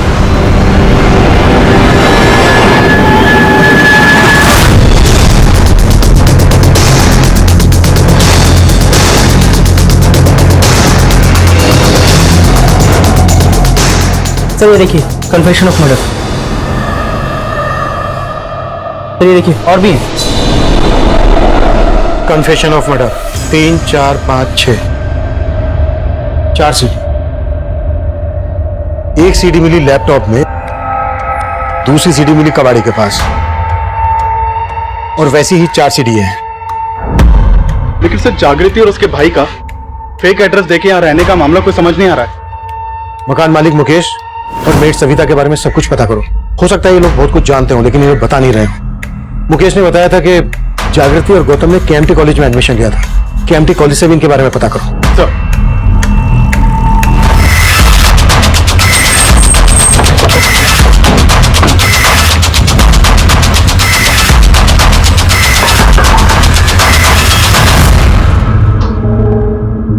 जी साहब, हम आपसे सोनम मिसिंग केस और उसके पेरेंट्स के सुसाइड केस के बारे में कुछ बात करना चाहते हैं। इस लड़की के बारे में मैं कुछ नहीं जानता सर, लेकिन इतने सालों बाद आप ये सब क्यों पूछ रहे हैं? क्योंकि हम सोनम मिसिंग केस दोबारा ओपन कर रहे हैं। क्या सोनम के बारे में आपको कुछ पता चला है क्या? पता तो नहीं चला, लेकिन हमें ऐसा लग रहा है कि सोनम मिसिंग नहीं हुई थी, बल्कि उसका मर्डर हुआ था। मर्डर? हाँ, हो सकता है सोनम के पेरेंट्स को इस बात का पता हो। क्या उन्होंने आपसे कभी इस बात का जिक्र किया? नहीं सर, वो तो इसी उम्मीद में बैठे थे कि सोनम उन्हें मिल जाए। किसे पता था वो ये सब कर लेंगे। हमारा आकलन ये कह रहा था कि सोनम त्रिपाठी ही वो बच्ची होगी जिसकी हत्या की बात वो लड़की कर रही थी, जिसकी पहचान जागृति के नाम से हुई थी। लेकिन सोनम के परिवार, पड़ोस, रिश्तेदार, स्कूल, कहीं से भी हमें जागृति की बैकग्राउंड की कोई लीड नहीं मिली थी। और सोनम के कातिल का पर्दाफाश करने वाली जागृति 3 महीने से गायब थी। ये कई आपराधिक संकेत दे रहा था। सवाल यह भी था कि क्या जागृति को इसलिए गायब कर दिया गया था क्योंकि वो सोनम के कातिल का पर्दाफाश करने वाली थी, और तब जागृति के सामान में मिली बाकी की सीडीज इस केस को और भी पेचीदा करने वाली थी। सोनम, उसने सिर्फ तुम्हें ही नहीं मारा था, बल्कि मुझे भी अंदर से खत्म कर दिया था। पर मैं तुम्हें ये बात कभी बता नहीं पाई, जबकि मैं जानती थी कि वो हमेशा से तुम्हारा पीछा कर रहा था। उसको सब पता था कि हम कब कहाँ मिलते थे, कहाँ खेलने जाते थे।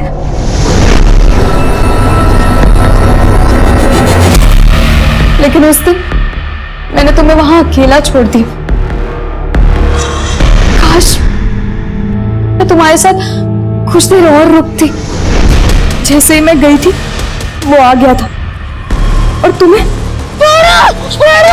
मैंने तुम्हारी चीख सुनी थी, मैं तुम्हारी तरफ भागी थी, लेकिन पता नहीं वो तुम्हें कहाँ ले गया।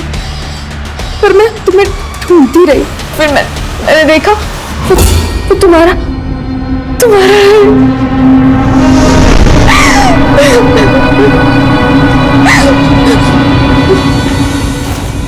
और फिर उसके बाद वो मुझे भी मारना चाहता था, लेकिन मैं भागती रही। मैं तुम्हारे लिए कुछ नहीं कर पाई, लेकिन मैं क्या कर सकती थी तब? मैं सहम गई थी। किसी को कुछ नहीं बता पाई, किसी को भी कुछ नहीं बता पाई।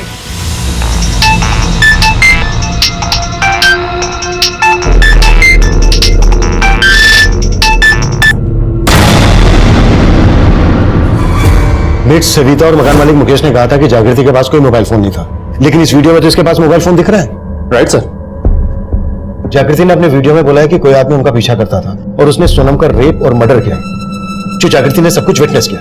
सर, मैं गोमती नगर थाने के रिकॉर्ड चेक कर रहा था तो एक बहुत ही स्ट्रेंज बात मेरे सामने आई, और वो ये कि सोनम के मिसिंग होने के बाद से 8 और बच्चियों की मिसिंग रिपोर्ट दर्ज हुई थी वहां पे, और उनके बारे में अभी तक कुछ पता नहीं चला है। इसका मतलब पिछले 10 सालों में सोनम सहित गोमती नगर से 9 बच्चियां मिसिंग हैं। कहीं ऐसा तो नहीं है कि हम बहुत बड़े क्राइम की तरफ बढ़ रहे हैं? जागृति ने अपने वीडियो में कहा है कि जो आदमी उनका पीछा करता था उसने सोनम का रेप और मर्डर करके उसे किसी तालाब में फेंक दिया था। पता करो बुधवा गांव गोमती नगर के आसपास जितने भी तालाब हैं, पिछले 10 सालों में वहां पर कोई लाश मिली है क्या? Okay sir.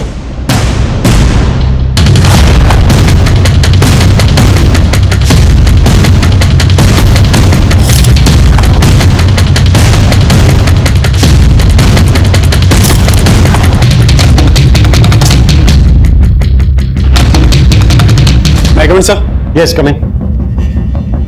सर, इसका नाम गौतम है, केएमटी कॉलेज में पढ़ता है। सर, जागृति भी केएमटी कॉलेज में ही पढ़ती थी, लेकिन पिछले 3 महीने से कॉलेज नहीं गई। सर, एक स्ट्रेंज बात पता चली है, गौतम का सरनेम खन्ना है जबकि जागृति का शर्मा।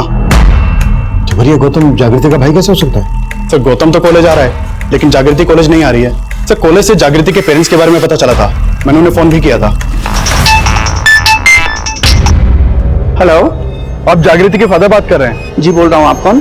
जी, मैं गाजियाबाद थाने से बात कर रहा हूँ। क्या बता सकते हैं अभी जागृति कहाँ है? सर, जागृति तो गाजियाबाद के केएमटी कॉलेज में पढ़ती है। सर, जागृति के पेरेंट्स को तो ये मालूम ही नहीं कि वो गाजियाबाद में किराए पे कहाँ रहती है, बल्कि उन्हें तो ये भी पता नहीं है कि वो 3 महीने से गायब है। जागृति के पेरेंट्स कहाँ रहते हैं? सर, दिल्ली में। ठीक है, इस गौतम को लेकर आओ और ये 3 सीडी प्ले नहीं हो रही है, 4, 5, 6 इनका डेटा रिकवर करवाओ। सर,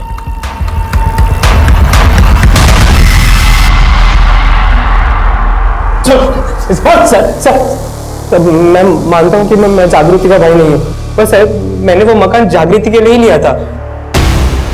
जागृति है कहाँ? सर, मुझे नहीं पता जागृति कहाँ पर है। बेटा, मालूम तुझे सब है, पहले बोल, रेंट एग्रीमेंट पे तूने अपनी फेक डिटेल्स क्यों दी थी? मैं जागृति की सिर्फ हेल्प करना चाहता था। कैसी हेल्प? सर, वो अपने पेरेंट्स के साथ नहीं रहना चाहती थी। सर, फिर मैंने उसे बोला कि अगर हम भाई बहन बन के जाएंगे तो हमें मकान इजीली मिल जाएगा और फ्यूचर में कोई प्रॉब्लम ना हो, इसीलिए मैंने फेक एड्रेस प्रूफ दिया। सर, मैं सच कह रहा हूँ, मेरी कोई भी इंटेंशन गलत नहीं थी।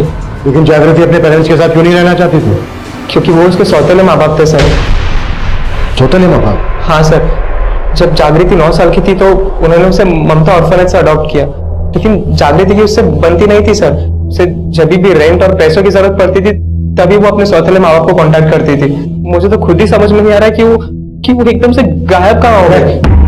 ज्यादा होशियारी मत दिखा, अगर हमें बाद में पता चला ना कि तू हमसे कुछ छुपा रहा है तो जानता है ना क्या होगा तेरा।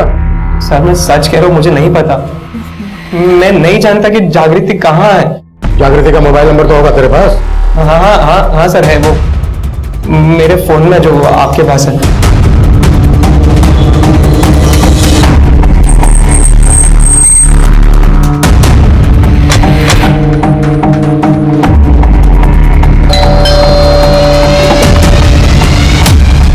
जी हाँ, ममता अनाथ आश्रम से हमने जागृति को गोद लिया था जब वो 9 साल की थी। और सोनम नाम की भी किसी लड़की का उसने हमसे कभी कोई जिक्र नहीं किया। जागृति के कॉल रिकॉर्ड निकलवाओ और चेक करो उसका फोन कब और कहाँ बंद हुआ था। हो सकता है उसके कॉल रिकॉर्ड से हमें कोई क्लू मिल जाए जो सोनम के कातिल से ताल्लुक रखता हो। सर, ये सीडी नंबर 4 तो प्ले हो रही है लेकिन 5 और 6 प्ले नहीं हो रही। 5 और 6 की फुटेज भी रिकवर करवाओ। Okay sir.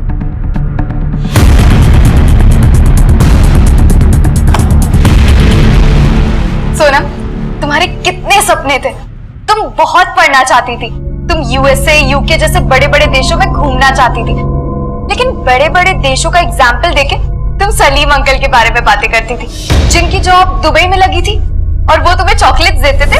उनकी चॉकलेट्स तुम मुझसे शेयर करती थी और कहती थी, पता है आज सलीम अंकल क्या बोले? क्या बोले? उन्होंने बोला कि वो मुझे अपने साथ दुबई लेके जाएंगे।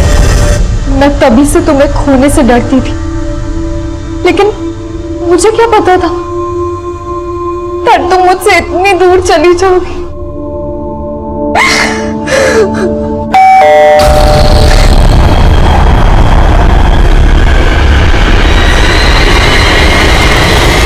सरप्राइज फॉर यू जागृति, पार्टी करेंगे सब लोग।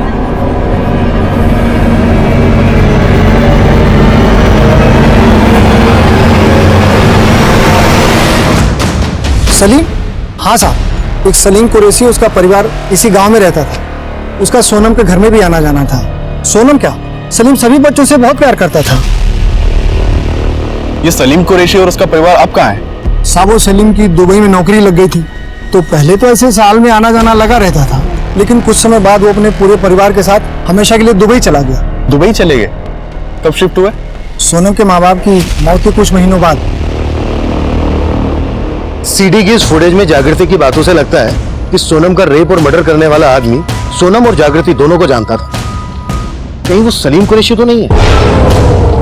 इसी वजह से वो अपनी फैमिली से दुबई भाग गया हो सकता है सर, लेकिन सोनम के जानने वाले जितने भी लोग हमें मिले उनमें से कोई भी ऐसा नहीं मिला जो जागृति के बारे में जानता हो। जागृति के पेरेंट्स बोल रहे थे कि जागृति अनाथ थी, उन्होंने उसे ममता बाल आश्रम से अडॉप्ट किया था।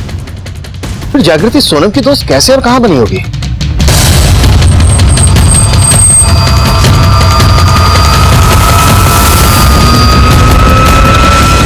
मैंने 9 साल पहले जागृति को यहाँ से अडॉप्ट किया था।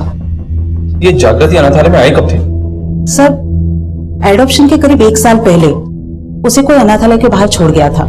सर हमने उससे बात करने की कोशिश की थी, लेकिन उसने हमें कुछ नहीं बताया था कि उसे यहाँ कौन छोड़ गया था। हमने उसके माता पिता रिश्तेदार के बारे में पूछा, लेकिन उसने हमें कुछ नहीं बताया, यहाँ तक कि अपना नाम भी नहीं बताया। जागृति नाम भी हमने ही उसे दिया है।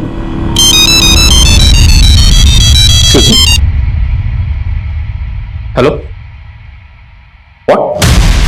मैं अभी पहुंचा हूं। हाँ मनीष। सर जागृति ने उस रिकॉर्डिंग में कहा था कि सोनम को मार के तालाब में फेंक दिया गया था, लेकिन पिछले 10 साल से तालाब के आसपास कोई बॉडी नहीं मिली थी। लेकिन अभी यहाँ गोमती नगर के तालाब के पास टूरिया नाम की एक बच्ची की लाश मिली है, जो कुछ ही दिनों पहले मिसिंग हुई थी। यानी ये 9वीं बच्ची है जो सोनम के बाद मिसिंग हुई थी? जी हाँ सर, और इस बॉडी को देखकर भी ऐसा ही लग रहा है ये केस भी रेप और मर्डर का है। पर अगर इन सभी बच्चियों के केसेस को एक ही क्रिमिनल से जोड़ें तो ये कोई सीरियल किलर भी हो सकता है, जिसने सबसे पहले सोनम को और एक के बाद एक इन बच्चियों को गायब किया। लेकिन लाश धुरिया की ही मिली थी और सोनम का भी रेप और मर्डर हुआ था, ऐसा जागृति उस वीडियो रिकॉर्डिंग में बोल रही है। और वो ये भी बोल रही है कि वो और सोनम उस किलर को जानते थे। जागृति के कॉल रिकॉर्ड्स क्या कहते हैं? सर जागृति का फोन 3 महीने पहले 5 जून को सीमापुरी में बंद हुआ था। सीमापुरी? सर सीमापुरी वैशाली से ज्यादा दूर नहीं है, और वैशाली में सोनम का ताऊ रहता है। सोनम का ताऊ? सोनम के गायब होने और उसके पेरेंट्स के सुसाइड करने का सबसे ज्यादा फायदा सोनम के ताऊ को ही हुआ है। हो सकता है सोनम के पेरेंट्स की आत्महत्या उसके ताऊ की कोई साजिश हो। लेकिन सर हमें सलीम कुरैशी के बारे में भी नहीं भूलना चाहिए, क्योंकि सोनम के पेरेंट्स के डेथ के बाद वो अपनी फैमिली को लेकर दुबई शिफ्ट हो गया था। और सब मालूम चला है कि हर साल वो दुबई से इंडिया आता है। पता करो, जब जब सलीम कुरैशी दुबई से इंडिया आता था उसी दौरान ये बच्चियां गायब हुई हैं क्या? और सोनम के ताऊ की भी कुंडली निकालो। सर सोनम के ताऊ और उसके दुबई वाले अंकल सलीम कुरैशी पर शक करने की वजह थी, लेकिन ये केस इतना पुराना था कि मौजूदा वक्त में सबूतों के लिए जोड़ तोड़ करना मुश्किल साबित हो रहा था। और हैरान कर देने वाली बात यह भी थी कि जागृति जो सोनम की बेस्ट फ्रेंड होने का दावा कर रही थी, उसे सोनम से जुड़े लोग नहीं जानते थे, और जागृति को जानने वाले लोग भी सोनम के बारे में नहीं जानते थे। सोनम का मिसिंग केस फाइल होने के कुछ वक्त बाद ही जागृति का अनाथालय में जाना शक के बादल और भी घने कर रहा था। हम 3 जगह के डम डेटा पर काम कर रहे थे। एक, जहां पर जागृति का मोबाइल फोन बंद हुआ था, दूसरा जहां पर धुरिया की लाश मिली थी, और तीसरा बुधवा गांव जहां की सोनम रहने वाली थी। इसी दौरान जागृति के घर से मिली उन 4 सीडीज में से बाकी 2 सीडीज का डेटा रिकवर कर लिया गया। आई एम सॉरी सोनम, कल वो गौतम अचानक से अपने दोस्तों को लेकर आ गया, इसलिए मैं तुमसे आगे बात नहीं कर पाई। मुझे नहीं पता था कि वो अचानक से अपने दोस्तों को लेकर आ जाएगा। कल तो उसने मेरा मूड ही खराब कर दिया। सरप्राइज फॉर यू जागृति, व्हाट्स अप? सब पार्टी करेंगे आज। सिर्फ मेरी वजह से तुम यहाँ पे रुकी हुई है। अगर मैं तेरी हेल्प नहीं करता ना, पता नहीं तू कहाँ रुकती। तेरी जो भी रोक टोक है ना यहाँ पे नहीं चलेगी, समझी? देख क्या रही है? चल अभी मजे करते, चल आजा। मैं गौतम को मना नहीं कर पाई। मुझे तो उससे और भी नफरत हो गई है। मैंने उसे देखते हुए देखा। मैंने गौतम से क्या हर लड़के से दूरी बना ली थी, लेकिन रोहित सर वो थोड़े डिफरेंट है। रोहित सर? मुझे लगता है रोहित सर मुझसे, लेकिन वो कह नहीं पाते, पर मैं भी उन्हें बहुत पसंद करती हूँ। वो ना बहुत हेल्पफुल है और मुझे भी तो उनकी हेल्प चाहिए ना।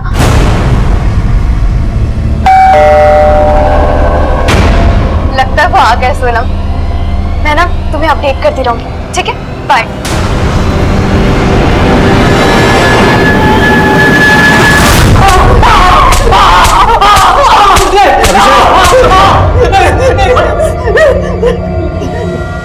जागृति को तूने गायब किया ना? हाँ बोल, कहाँ है वो? सर मुझे नहीं मालूम सर कहाँ है वो। कहीं ऐसा तो नहीं है कि तूने उसका मर्डर कर दिया?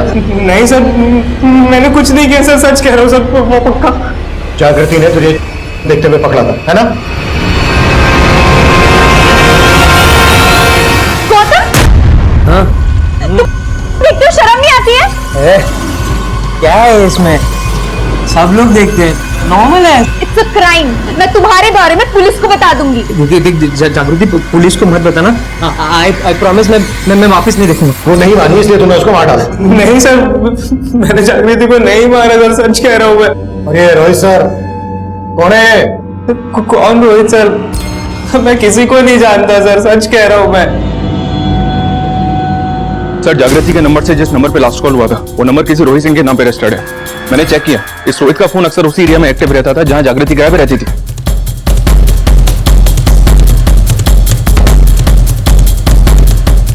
हाँ सर, जागृति मेरी फ्रेंड है। तो अभी कहाँ है वो?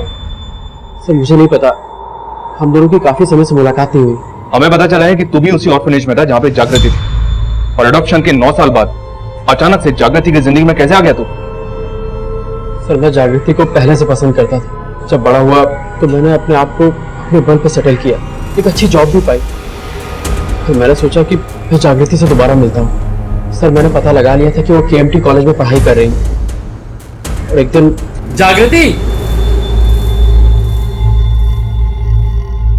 क्या हुआ? और फिर हम दोनों अक्सर मिलने लगे, और इस बार पहले से भी ज्यादा अच्छे दोस्त बन गए। और सर 6 महीने पहले उसने मुझे अपनी जिंदगी का एक बहुत बड़ा राज बताया। उसने मुझसे कहा कि उसके पेरेंट्स उसके घर के बारे में उसे पता था, वो जानती थी उसके असली माँ बाप कौन है। लेकिन हमें पता चला है कि जागृति तुझसे कोई मदद चाहती थी। उसने लास्ट कॉल में तुझे ही किया था। हाय जागृति। रोहित सर, जागृति तुम रो क्यों रही हो? अब आप मुझे भूल जाइए। अरे जागृति, उससे बहुत प्यार करता था और मैंने उसकी इस बात की रिस्पेक्ट की। सर ये बात मैं आज तक नहीं समझ पाया कि उस दिन उसने मुझसे ऐसा क्यों कहा था। सर जागृति का फोन सीमापुरी में जिस दिन बंद हुआ था उस दिन वो एक औरत के साथ अमित होटल के पास एक CCTV में कैप्चर हुई थी। ये देखिए।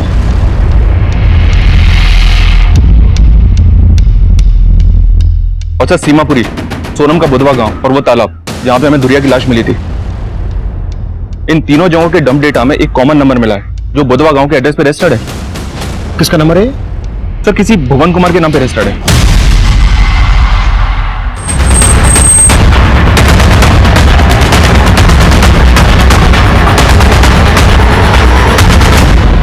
भुवन तुम्हारा पति है और उस दिन वो उस अमित रेस्टोरेंट के पास था जहां पर तुम जागृति से मिली थी। हाँ मिली थी, पूरे 10 साल बाद।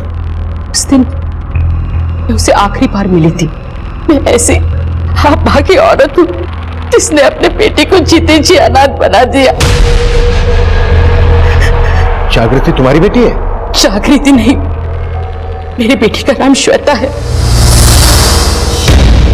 उसके बाप ने उसकी जिंदगी नर्क बना दी। मेरी बेटी को अपना आवाज का शिकार बना दिया जब वो बेचारी 7 साल की थी। फिर इस दरिंदे की नजर सोनम पे पड़ी जिसके साथ मेरी श्वेता खेला करती थी। सोनम मैं घर जा रही हूँ, मुझे थोड़ा काम दिया। चल बाय बाय।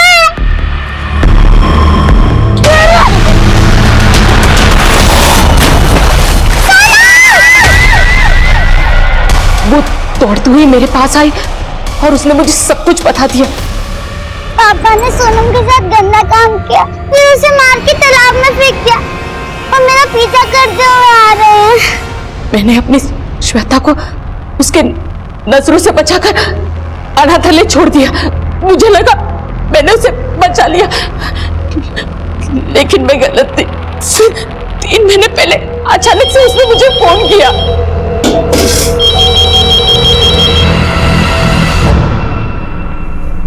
हेलो माँ। श्वेता, तू? आप मुझे भूल गई ना? अब तो मैं आपको याद भी नहीं आती होंगी। नहीं बेटा, ऐसा मत बोल। मैं तुझे कैसे भूल सकती हूँ? मैं तो तुझसे मिलने अनाथालय भी जाती थी, लेकिन मैं आपकी बेटी नहीं बन पाई तो किसी और की बेटी कैसे बन पाती? लेकिन अब मैं बच्ची नहीं रही। आप अपने पति से डर के उसे बचाती रही, लेकिन मैं नहीं। अब मैं सोनम को इंसाफ दिलाऊंगी।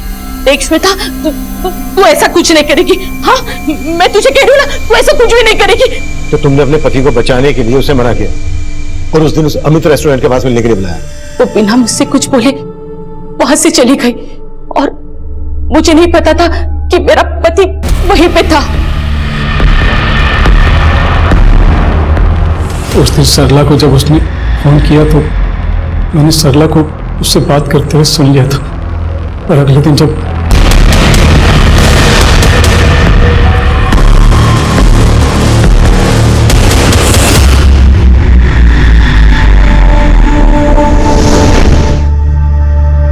श्वेता, खुद को बचाने के लिए मैं श्वेता को मारने ही वाला था,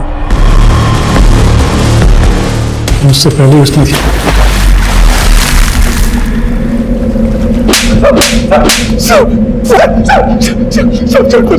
और कितने बच्चों को शिकार बनाया तूने? श्वेता उर्फ जागृति का पिता भुवन ही वो सीरियल रेपिस्ट और किलर था जो पिछले कई सालों से कई बच्चियों को अपना शिकार बना रहा था। लेकिन उसका ये अपराध हर रोज उसी के घर में श्वेता उर्फ जागृति की मां को दस्तक दे रहा था। लेकिन हैरान कर देने वाली बात यह है कि उसकी मां ने अपने पति को बचाने के लिए अपनी ही बच्ची को अनाथ कर दिया। 8 साल घर की चारदीवारी में और बाकी के 10 साल मन के अंधेरों में गुजारने के बाद अपने डर से जीतकर श्वेता उर्फ जागृति अपने पिता की सच्चाई दुनिया के सामने लाना चाहती थी। लेकिन अफसोस उसकी मां ने ही उसका साथ नहीं दिया। अब मैं सीनियर इंस्पेक्टर अभिमन्यु जिंदल आप लोगों से विदा लेता हूं। आपसे फिर मुलाकात होगी एक नए केस के साथ। स्वस्थ रहिए, सतर्क रहिए और देखते रहिए क्राइम पेट्रोल दस्तक। मकसद बताना नहीं, बचाना है। क्राइम पेट्रोल के ऐसे ही मजेदार एपिसोड्स देखने के लिए हमारे चैनल को सब्सक्राइब करें।